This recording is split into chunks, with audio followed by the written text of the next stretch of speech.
So I'm actually filming this after what came up next, but I wanted to give you a little intro in that I'm sharing with you something else that really helped to silence the negative talk in my head. Whether it's coming from myself or coming from the enemy, I don't know, but I just know a couple weeks ago I was going through a difficult time and there was just nothing but negativity going on inside of my head and I couldn't get rid of it. And I found a scripture verse that had to do with waiting, because I've been talking to you about waiting, and it was like, oh, this is really good, I'm going to focus on this. But in this scripture, it also talks about waiting in silence for the Lord. And as I worked to memorize the scripture and rehearse it and speak it over and mull it over and meditate on it, I realized every time I was saying to be silent, I was telling my soul to be silent, it actually silenced all the negative chatter in my head. So there's another tool for your toolbox. And I gave you a toolbox a couple weeks ago with 10 or 11 things in it. And here's something else that I discovered since then, which is commanding my soul to be silent before the Lord. And it was really powerful. So whether it's taking my eyes off of me and looking at Him, or commanding to be silent, or focusing on the scripture, it's probably all those things working together to make it work. But I just wanted to tell you that so that you can hear this. A couple weeks ago, I was going through some tough stuff with the blood pressure. And I was at the doctor's, and I had found this scripture verse because I was talking about waiting. I'm still waiting, but I feel like things are starting to lift. I don't know how to explain that, but I feel like the wait's almost over. And I'm not sure what I'm waiting for, but it feels like it's almost over. Anyhow, the scripture I found on waiting, I really like.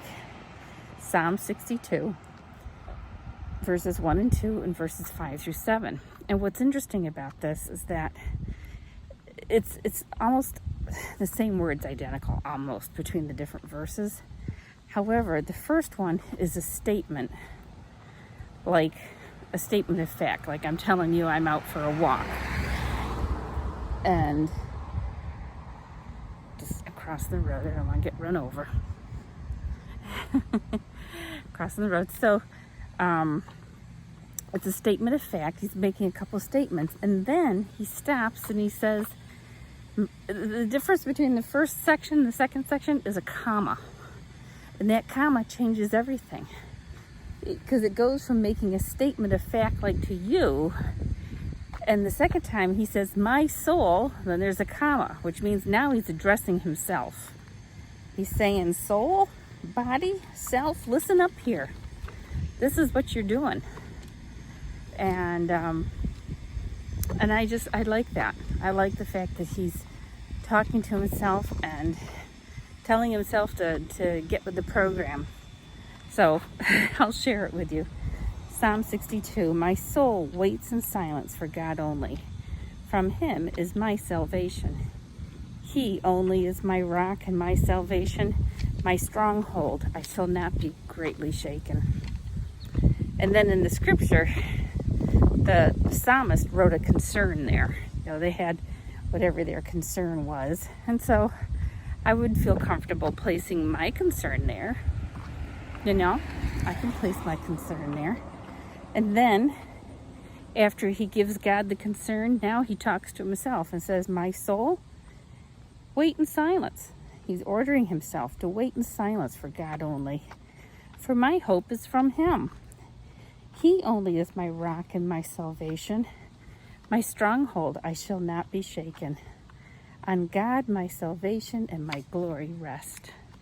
And I just thought that was great. I really liked that, and it was just uplifting. So that was a couple weeks ago.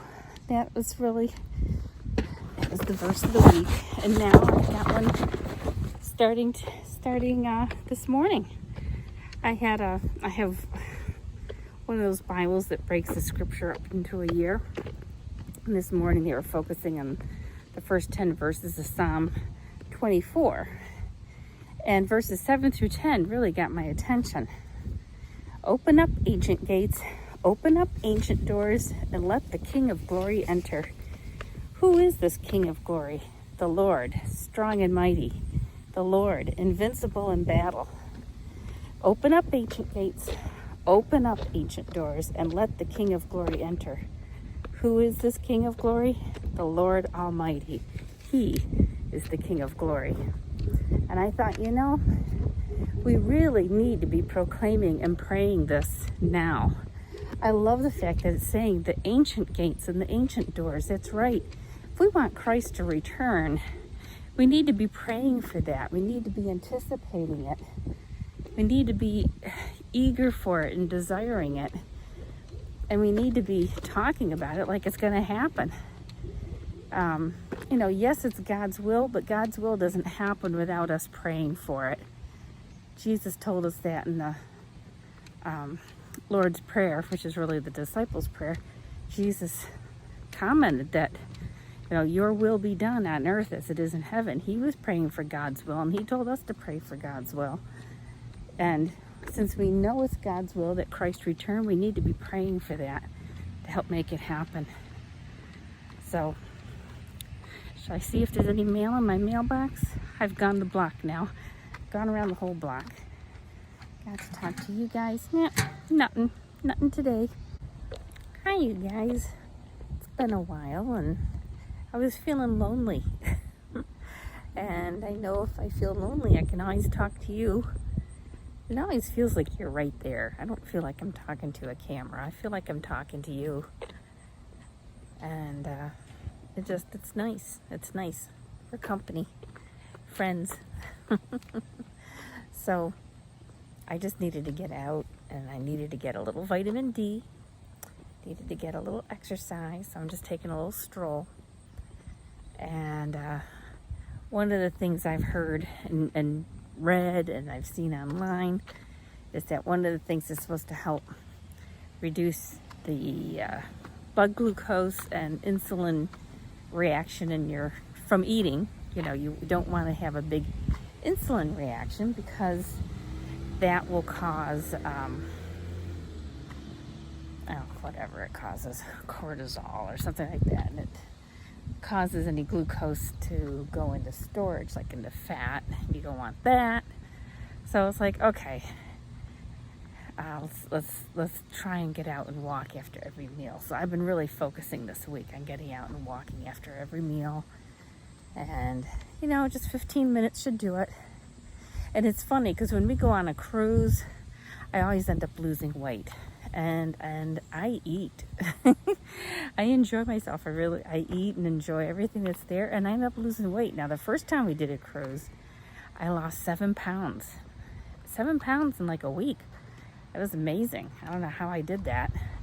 And this time, when we went a year ago, March, I lost 3 pounds, which was still good considering I really ate. And I don't know, I've had such a hard time trying to get some weight off. I put 10 pounds on last year, and it makes me mad that I can't get it back off again. I shouldn't say I can't, I just haven't figured out how to yet. So I'm doing this, and after doing this for a week, I thought, okay, I'm going to stand on a scale this morning. I'm sorry that I did. I was up 3 pounds. How does that work? How does that work? So anyhow, instead of looking at the scale, I'm going to look at God. And these are the scriptures I've been clinging to for the last. Well, if you made it to the end of that, you win the prize. There was a lot of yakking, and I cut it off because I reversed the video. I cut it in the middle and then put the end at the beginning at the end, because I didn't want you to have to listen to weight loss woes instead of scripture. I thought that was more important. So that's why I flipped it around, and I just wanted to say goodbye.